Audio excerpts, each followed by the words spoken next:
Hi friends, welcome to వినూస్ kitchen. ఈరోజు మనం దసరా నవరాత్రుల్లో భాగంగా అమ్మవారికి ప్రసాదం తయారు చేస్తున్నాము. దీనికి కావలసిన పదార్థాలు 2 టేబుల్ స్పూన్ల పెసరపప్పు, 3 టేబుల్ స్పూన్ల వరిపిండి, 1 కప్పు పంచదార.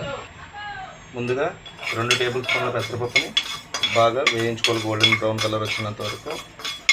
మరొక పక్క వాటర్ పెట్టుకోవాలి. 1 గ్లాస్ వాటర్ వేసుకొని బాయిల్ చేసుకోవాలి. బాగా మరిగిన తర్వాత 1 కప్పు పంచదార వేసుకోవాలి. వాటర్ కొంచెం మరిగితే చాలు. మరిగిన తర్వాత డైరెక్ట్గా 1 కప్పు వాటర్ డైరెక్ట్గా వేసుకుంటాము. 1 కప్పు వాటర్లోని ఇప్పుడు బాగా వేగిన పెసరపప్పుని డైరెక్ట్గా మనం పంచదార వాటర్లో వేసేసుకుంటాం అన్నమాట. చూడండి, డైరెక్ట్గా వేగిన తర్వాత పెసరపప్పుని తీసుకొని మనం డైరెక్ట్గా మరుగుతున్న పంచదార వాటర్లో వేసేసుకుంటాం. అంతే.